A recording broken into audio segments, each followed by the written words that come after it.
Welcome back to the Ice Bat Sports Podcast. I'm Griff, I'm Matt. and we just had a really nice weekend of playoff football. It was a great weekend. It was a really good weekend. Some really solid games. Let's just recap them real quick. I mean, we had the 49ers started off slow. They did. I was a little worried at first. They looked a little beatable. They at did. First.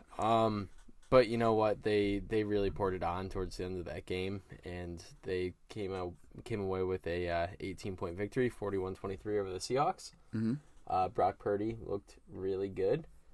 Tebow Samuel looked really good. Christian McCaffrey looked really good. It was like that offense is just unbelievable. Now, What did C-Mac have on the ground? he had 119 yards off of 15 carries. That's ridiculous. Not to mention he had 2 catches for 17 yards and a tutty. The thing I want to acknowledge, though, is San Fran's been killing it, but they haven't really played any stout defenses lately. No. So that's what I want to see is what can Brock Purdy do against a solid defense? And you know what? They're playing Dallas this week. We'll talk about that a little Dallas's more. defense really confuses me because, like, some games they look really good, and then some games they just look like a very average defense. Yeah. But Dan Quinn is a very good coordinator. He is, and he's getting looks for being a head coach, too. Again, we know how that went the first time. Yeah, well, I just don't get it. Like, some coaches are just fit to be coordinators. Look at Todd Bowles. Right. Todd Bowles cannot be a head coach. Yeah, we'll talk about that a little Yeah, bit we've more got we'll touch on that game. But yeah, I just want to acknowledge that Brock Purdy, as great as he's looked, I mean, 332 yards, 3 touchdowns, and then another rushing touchdown. 4 touchdowns total. Yeah. It's pretty good. It was for a rookie, good. Mr. Irrelevant pick. But then again, Seattle's defense doesn't blow me away. So I don't know. Is he a product of the system, or is this guy legit? I don't know. That system is just perfect for quarterbacks. It really is. Hey, you've got to give this you got to give this guy some credit. Yeah, like I'm not trying to take anything away from him. Yeah, no. I'm just saying when it comes time that he starts playing some better defenses here in the divisional, maybe the conference round, if they advance, you know, how's that going to look for Brock Purdy? You know, facing some improved defenses. I mean, you look at the Niners. They're coming off a win in Seattle. Yep. But before that, they they played Seattle twice in the past couple of weeks or a few weeks. I don't know, man. That's the beginning of the season. Oh, that's the beginning of the season. I'm sorry. This is I'm backwards here. They played Arizona. They played Vegas. They played Washington. They played Seattle. Those are the last 4 games. They put up 35 on Tampa's defense. And Tampa's defense is like okay. Is it? I think they're a middle of the pack defense. I mean, Washington was decent this year. Like they're another one of those teams where they had moments where their defense looked really good, and then they had moments where they looked terrible. Their problem is the secondary. Big time. They have a great pass rush, but they have no help with the secondary. But I mean, we all know Vegas has 0 defense. Yeah. The Cardinals 0 defense. Like he's thing been is, playing though, mediocre defenses at best. The thing is, though, like their defense is really good, so they'll keep them in the games, regardless of how many points they're putting up on offense. Yeah. I mean, he's getting carried by a great run game, great surrounding pieces on offense, and the best defense in the league. So, right. As long as he can continue to make those throws, the Niners are definitely a threat in the playoffs. But let's move on to how about the Jags Chargers? Yeah, how can you not talk about that game? I mean, you're down 27-0, and you just go on the run. That I don't know what got into Trevor Lawrence in that first half, and I don't know what got into him in the second half. Yeah, the dude must have had some smelling salts or something. I don't know. He went crazy. Doug Peterson gave him some sort of pep talk in the locker room, and that was just unbelievable. Yeah, that banana that Trevor Lawrence ate at halftime, man, must have something in it. Then he goes and celebrates the win at Waffle House. Waffle House, yeah. I can't wait to see what he does if they beat the Chiefs. I know. Yeah, I mean, Trevor Lawrence, 4 interceptions in the first half. 4 interceptions in the first half. 3 of them by Asante Samuel. Yeah. He then comes out and throws, 4 touchdowns, 3 in the second half, I believe. 4 in the second half. 4 in the second half? Yeah. All 4 in the second half. They didn't have any points at half, did they? Yeah, they did. They had 7. Oh, wait. I'm pretty sure one of his touchdowns came in the second quarter. Oh. At the end. It might have been then. I missed part of that game because I was coming from work to the bar. Yeah. Yeah, enough said there. But the Chargers, what a Charger thing to do. Yeah. Typical Los Angeles Here it Chargers. is. On his last 5 drives, he completed 23 of 29 passes for 253 yards and 4 touchdowns. Yeah. That is unreal. It's like you turned on a switch. I mean, it's insane. I mean, and let's not forget to mention Etienne had 109 yards on the ground. Yeah, Etienne's looked really good lately. Mm-hmm. He had a couple weeks after, right after they traded James Robinson, he kind of fell off a little bit, and then he just kind of started ramping it back up to full speed towards the end of the season and carried it into the playoffs. So they're gonna need that. Mm-hmm. They need to be a multi-dimensional team if they want to beat the Chiefs. And right, and also I'm not gonna count them out. So. Shout out their receivers too. I mean, Evan Ingram 793-1, Christian Kirk 878-1, Zay Jones 874-1. Yeah, those 3 big free agent signings for them were big. I mean, everyone was clowning on them for saying they overpaid for some of these guys. I really thought they overpaid for Kirk. Oh my God! And Christian Kirk just came out and had a monster season. He did. He had a really good season. Christian Kirk came out and he put up 84 catches, 1,100 yards, and 8 touchdowns. Yeah. That's wide receiver 1 numbers. That's wide receiver number. Yeah, wide receiver 1 numbers all day. So and that was a fun game to watch. Just imagine that team with Calvin Ridley next year. Yeah, it's going to be a fun team to watch. Yeah, because Christian Kirk he's more of a wide receiver 2 than he is a wide receiver 1, and Calvin Ridley has proven that he can sustain wide receiver 1. And let me tell you, I love Zay Jones as a wide receiver 3 in that offense next year. Yeah, and if you bring back Evan Ingram, you got to, because he's a clear, probably number 2 target for Trevor Lawrence right now, and he has the chemistry with him. Evan Ingram's been balling out. He has. He learned how to catch the ball. He did. I mean, that was the difference there. And I find it hard to believe that they don't bring him back, because Doug Peterson loves to utilize his tight ends. Yeah, I could see it. I don't know. We'll see what happens in the offseason there. Personally, I'm with you. I agree they should bring him back, but will they? We'll see. Yeah, and then another great game. Again, tons of phenomenal games this past weekend. The Bills and the Dolphins. Who'd have thunk it?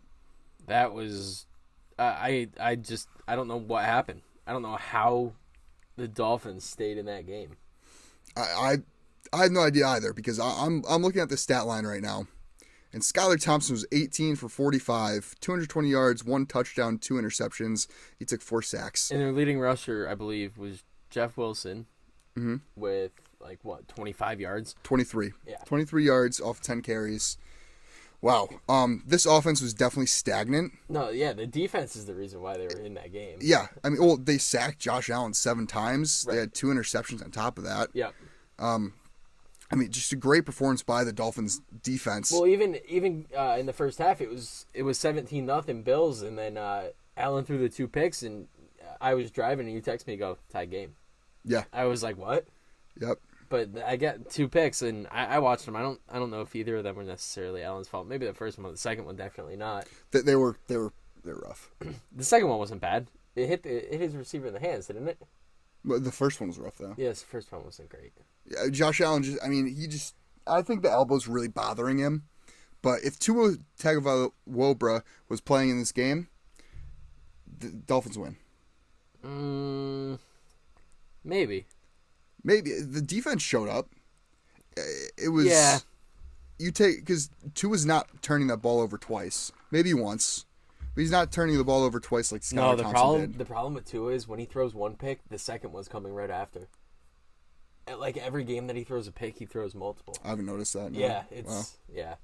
Well, one of my friends who's a Dolphins fan pointed that out, and so I started keeping track of it. And it's literally like clockwork. Every time he throws a pick, it's just in his head that he has to throw another one.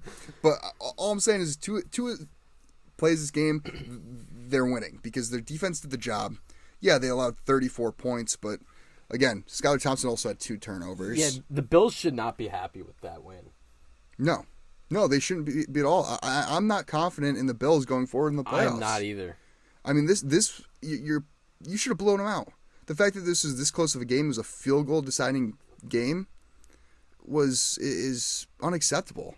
I mean, I thought it was going to be the opposite. I thought the Bills were going to come in, they were going to absolutely destroy the Dolphins. I did too. Because they have DeMar Hamlin that they're fighting for and they're playing for him. It looked like they were going to at first. Mm-hmm. They got off to a huge lead. They had didn't they have a touchdown called back too? Yeah, and they had 14 in the first quarter. Yeah.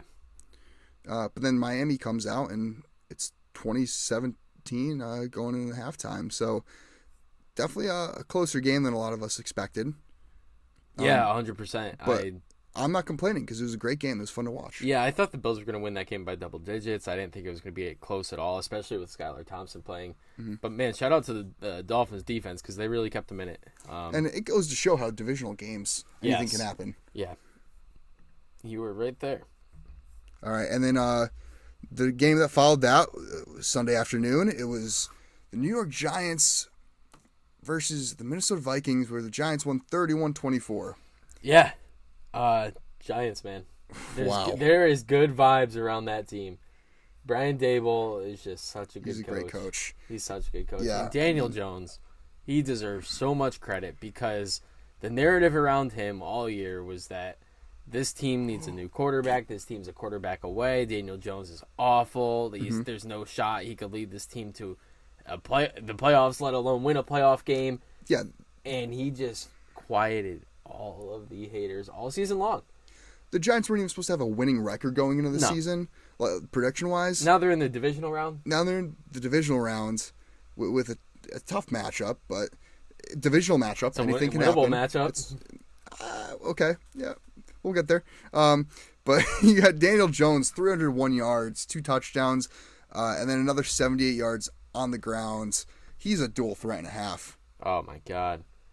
I mean, it's just the way that he's been utilized all season long, using him more in the run game, it just has worked out so well for him. Something that I can't stop thinking of, and you're going to laugh at this comparison, but you can't deny the comparison, is, you know what other quarterback had issues turning over the ball a lot? I know exactly what you're going to say, and I completely agree. What was athletic specimen, was, had accuracy issues, but had all the intangibles to be a good quarterback. You're going to say Josh Allen, and I completely agree. Josh Allen. I completely agree with you. And you know who else Brian Dable worked with as a quarterback? Well, Josh Allen. The thing is, watching him play, you see a lot of Josh Allen in that offense. Design quarterback runs, option plays. And that's how Daniel Jones has to be utilized because it opens up the pass game. It does. This guy has no receivers. He's throwing him Isaiah Hodgins and Richie James week in and week out. Well, Isaiah Hodgins is carving out a role as a solid wide receiver too in any other offense. Richie honestly. James, Darius Slayton, and Isaiah Hodgins. If you told me those are the 3 receivers on your team, I'd tell you you're winning 4 games though. Yeah.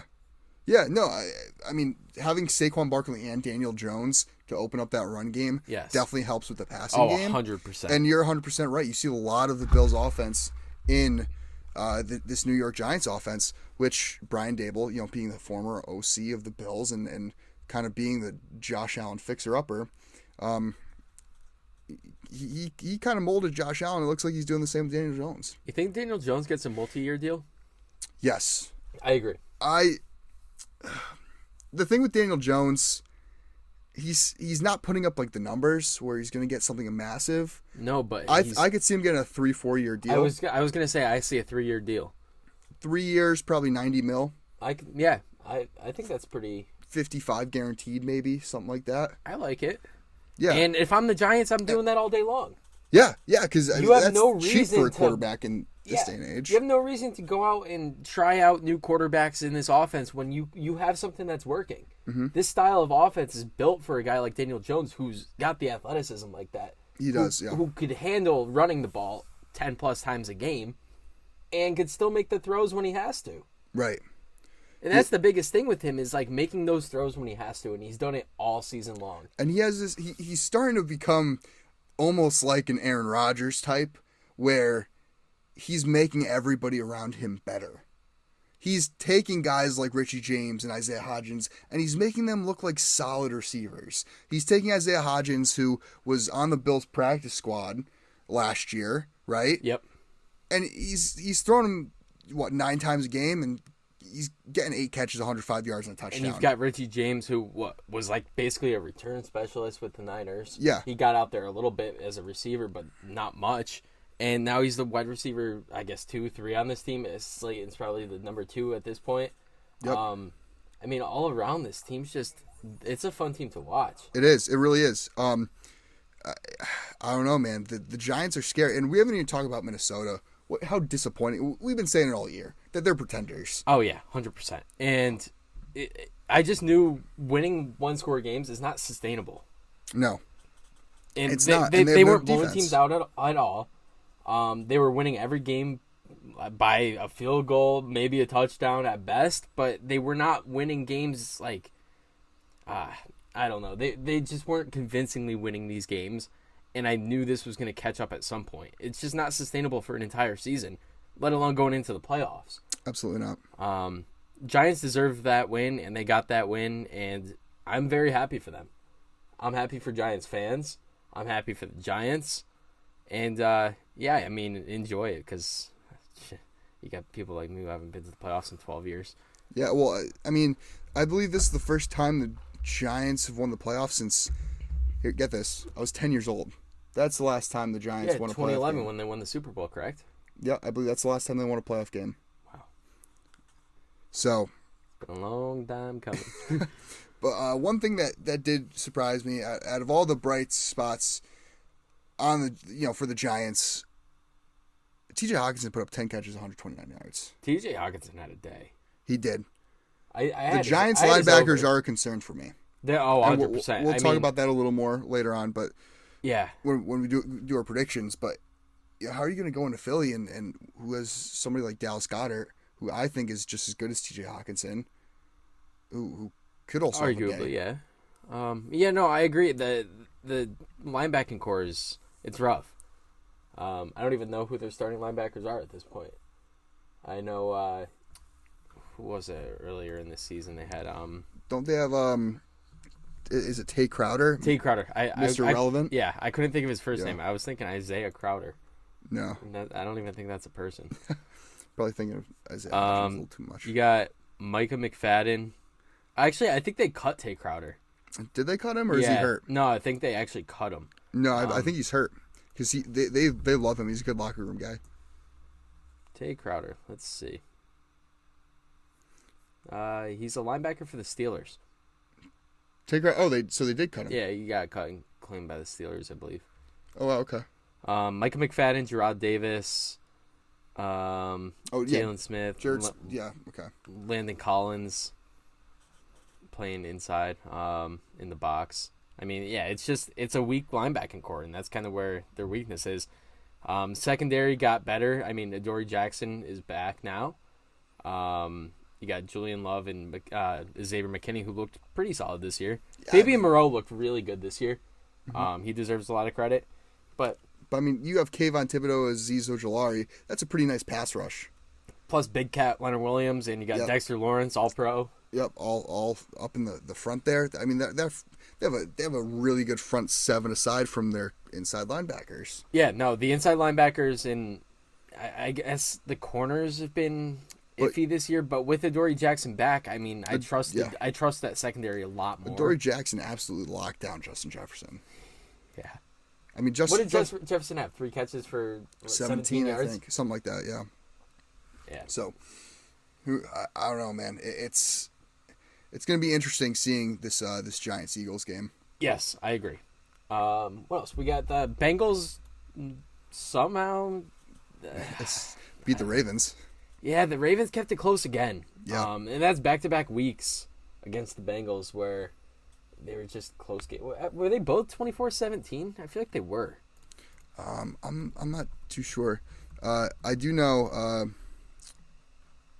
that the Bengals defense. Oh no, 27-16 last week or the Bengals defense saved them. Bengals defense did save them. Sam Hubbard. Yeah, Sam Hubbard with that touchdown, which I didn't watch this game. Neither did I. I'm not gonna lie. But I did watch the highlights, and man, if something about I just it's a divisional game. That's what I'm gonna chalk it up to because the Bengals didn't look good, and they didn't. Harbaugh is a great coach. Yes, and I truly believe the Bengals deserve to be in this spot. I truly believe they're one of the best teams in the league still. So, I don't know. Yeah, I mean, you have so many offensive weapons and a defense that's been justifiably good. But I mean, we'll get into it. We've got a matchup now of two teams that should have won pretty convincingly, playing against backups and third stringers. Yep. And they just didn't. Right. They both played to the level of competition they were playing 100%. Finally, we have Dallas, who beat Tampa Bay last night. Yeah, that was a convincing win there. That Bucs offense just could not move the ball. No. The pass rush was getting to Brady quick. He had to get rid of the ball, throw it away a couple times. Micah Parsons just looked unstoppable. And Dak looked really good. Tom Brady had 66 attempts last night. Oh my Lord. 66 passing attempts. They only ran the ball 12 times. Did throw for 351 yards. Yeah, they only ran the ball 12 times. Listen, man, I don't think Brady's done. I think Brady's still got something in him. I don't think he leaves Tampa, though. I do. I think he's too comfortable in Tampa. I don't. The coaching is just terrible right now. If they need to clean house. If he's they gonna stay, they would need a new coach for sure. Leftwich is gonna have to go. Mm-hmm. Todd Bowles is gonna have to go. They definitely need new coaching Yeah. there. But I can't see Brady anywhere else. I could see him in Vegas. I cannot see him in Vegas. He just feels like a Vegas guy. You know who my sleeper is for Vegas is Rodgers. Well, yeah, I can see that. I see him reuniting Adams. with Adams, yeah. But, I mean, you're right. I hate to admit this. Dak Prescott did look good last night. He looked great. And it was, honestly, I will say right now, that was the best game of Dak Prescott's career. Yeah, 305 yards, 4 touchdowns, and then a rushing touchdown as well. He just looked so comfortable. He did. But he had protection. He had great protection. Hey, listen, I don't care how much the O-line helped, because I'm going to give a ton of credit to that O-line. The O-line looked really good. Mm-hmm. Dak just looked great. He did. And he had a lot of confidence for a guy that has no reason to really have any confidence. He's looked really bad this season. Yeah, but he also had his safety blanket, Dalton Schultz, open all game. Dalton Schultz really had a day. Which you go in Dallas playing San Fran, is Dalton Schultz going to be able to do that against Fred Warner? Or probably not. Hufanga? Yeah, that's their safety, probably right? not, but yeah, Talanoa Hufanga. Yep. He was an All-Pro this year. Right, yeah. All-Pro. C.J. Gardner-Johnson is snubbed, but that's okay. Yeah, he got hurt, that's why. Still All-Pro. Yeah, no, I mean, the Bucs look bad. Cowboys, unfortunately, look good. And yeah, I mean, that wraps up. Hey, wait. I'd like to say I went 6-0 in my picks. You did go 6-0. I went 4-2, I believe. Yeah.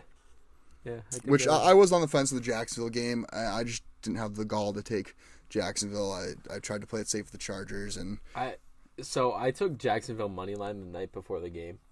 Nice. And I was sitting there watching the first half, and I just chalked that up as a loss. And then the end of that game was sweaty. Mm-hmm. But yeah, 6-0. And let's go make it 10-0 right now.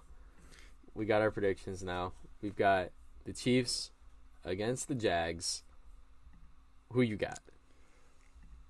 Man, I think this is going to be a really good game. I agree. I think this is going to be a great game. I really do agree.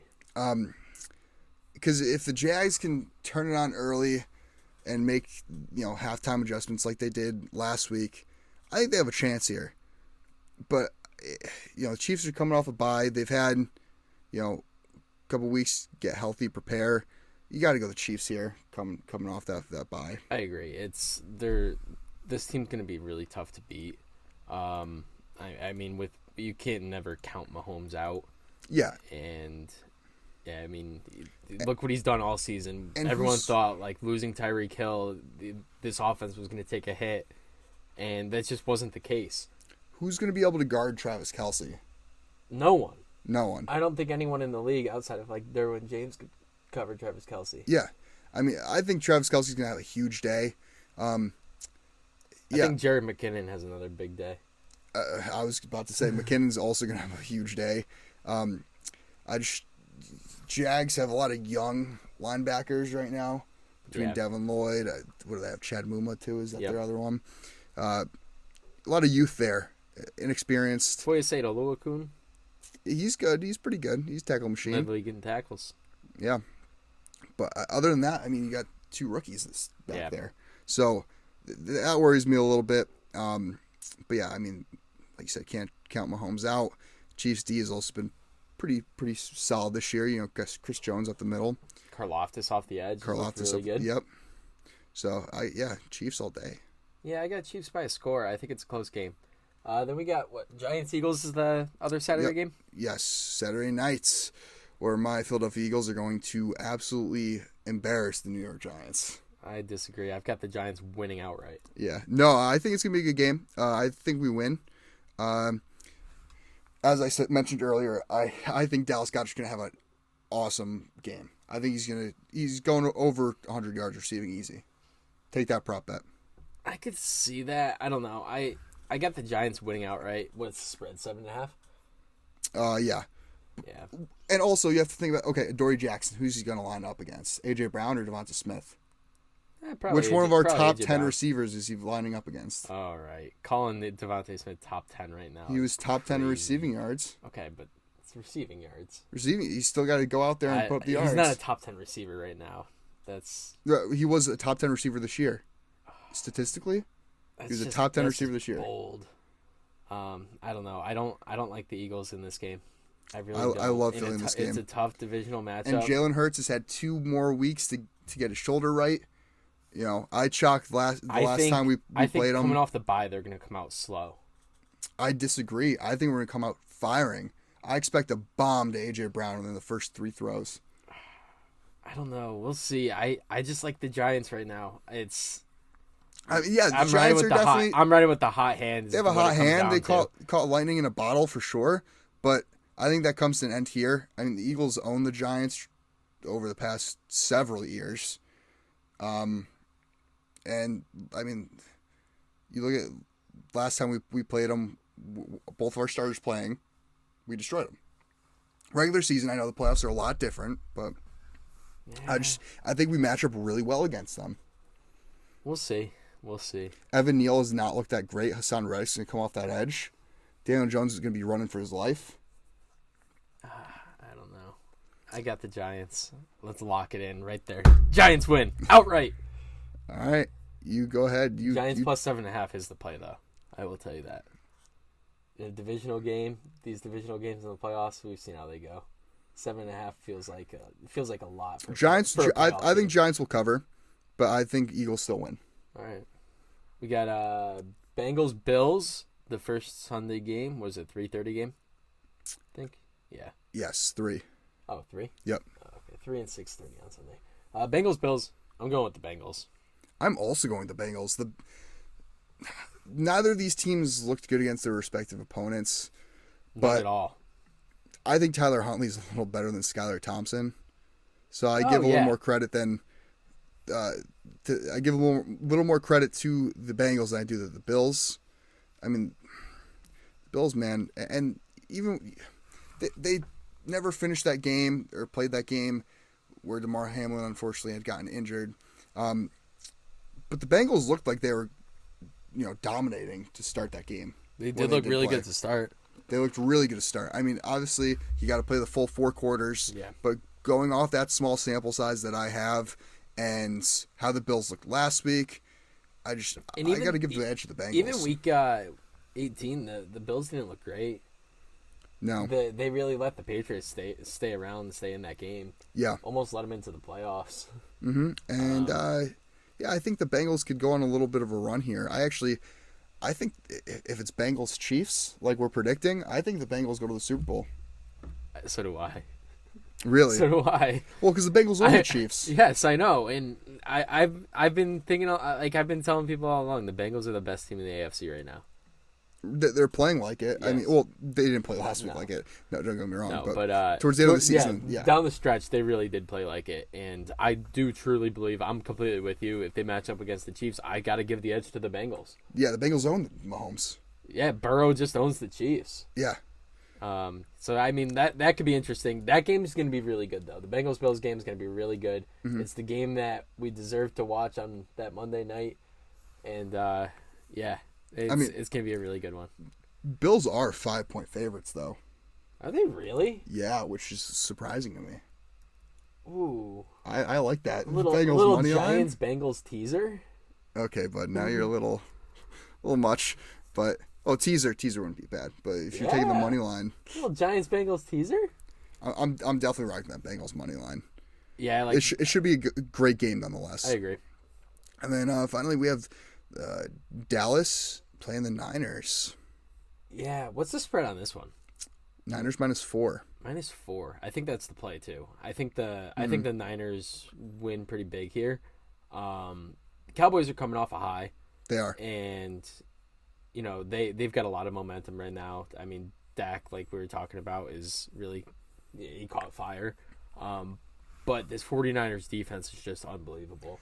Yeah, what scares me is the Cowboys had this cloud hanging over their head of, hey, you can't win a playoff game. And then they finally got over that little hump of, hey, we won a playoff game. Now it's almost like there's a weight off their shoulders. They can go out and leave it all on the field. And that kind of scares me. Because, I mean, Micah Parsons is a game wrecker. Trent Williams is one of the best tackles in the league, if not the best left tackle in the league. So yeah, but McGlinchey has not looked that great this season. Yeah, but if you get Parsons on the same side as Trent Williams, it's going to be a show. But they're simply not going to line him up on the same side as Trent Williams then. Yeah, true. And Mike McGlinchey has been slow this year. He looks lumber, so I think Micah Parsons beats him off the edge. I think Brock Purdy's going to be under a lot of pressure this game. It's going to be a lot of blitzing. Dan Quinn loves to blitz. I think this should be a good game. I don't think it's going to be a blowout or anything like that, but I do think the Niners have the edge just because Cowboys' defense, as good as it is, they're not stopping Christian McCaffrey. I was just going to say the Niners' run game is too dominant right now, especially it is. You've got Elijah Mitchell, who's looking really, really explosive again. Mm-hmm. You got Debo, who you could line up in the backfield. Right. You've got Christian McCaffrey. You've got Jordan Mason. Yep. You've got Brock Purdy to scramble. Yeah. Now you're just listening, guys. Yeah. You've got trying to think of one more running back. I can't do it. I was gonna say JaMychal Hasty, but he's a Jag now. But I just think the run game of the Niners is just too dominant. The run game and defense, and I think they win this game pretty easily. I don't think it's gonna be as close as people think. I think the Niners if they start out hot, it won't be a close game because that defense won't let the Cowboys back into it. No, the thing is they have to start out hot on offense. They can't start off slow like they did against Seattle. I think Dalton Schultz gets shut down. I think that's going to make Dak Prescott panic because it's CeeDee Lamb. CeeDee Lamb's not open. Dalton Schultz. Yeah. If neither are open, Dak Prescott's panicking or he's sacked. Yeah. Michael Gallup had a really nice catch in the back of the end zone last night, though. Yeah, Gallup has started to put together, a couple of good games. Can't forget T.Y. Oh man, yeah, the ghost T.Y. Hilton. Yeah, but we're pretty much in agreement there, and I've got the Giants over the Eagles. So I mean, we've got one different pick out of the four. Yep. So just for the fun of it, I mean, Giants and Niners. Who you got? Giants Niners. That's your prediction. I got the Niners. Okay, I have Eagles Niners. I have the Eagles. See, and we both like the Bengals. We like the Bengals over the Chiefs. So I've got a Bengals Niners Super Bowl. I have an Eagles Bengals Super Bowl. And I've got the Niners defeating the Bengals in that Super Bowl. I have the Eagles defeating the Bengals. I think the Eagles will match up really well with the Bengals. I think the Niners right now. I'm gonna say it. The Niners are the best team in football. Well, thanks for watching. No, I mean, I could see where you're coming from with that because their run game, they have best defense in the league. Yeah. The Eagles have the second best defense, and they have a slightly better offense. I got to give the edge to the Eagles here. I don't. I think they get knocked out. All right. When the Eagles absolutely destroy the Giants, I would like an apology next week. No, you won't 21. get an apology because I don't really care about either team. I'm just picking the Giants because it's a fun pick. I want to see Brian Daboll's celebration if they defeat the Eagles and move on to that. I do like me some Brian Dable. Yeah. He's such a fun coach. If they can move on to the conference championship, Brian Dable would be that post-game celebration would be a lot of fun to watch. It would, for sure. But I think that's going to wrap it up. Yeah. We'll be back next Tuesday after the games to recap everything. I can't believe this is our 20th episode. I know. Yeah, it's 20 episodes. Yeah, we've only missed 1 week, which we talked about that, why we missed it, and obviously people probably agree with that. But yeah, I mean, it's been a crazy season. It's been a fun season. Been fun talking about all the games. Season, yeah. We got a couple more weeks to go. And that'll be the end of season 1. Yeah, so we'll talk about that more next week. Yeah. We'll talk about our plans moving forward. We've got some interesting things. Maybe not involving the podcast. We'll talk about it more. But we've got a lot of fun off-season plans. Lots of them. Lots of fun off-season plans. And yeah, we'll talk about that next week. Thanks for tuning in. Check us out on social media. If you're watching on YouTube, it's in the description. If you're listening, we are at IcePath Sports on Instagram and TikTok, at IcePathPod on Twitter. And you can check out the video version if you aren't already on the IcePath Sports Podcast YouTube page. Thank you for 14,000 subscribers. Thank you, yes. And we'll see you guys after the games next week. As always, stay cool.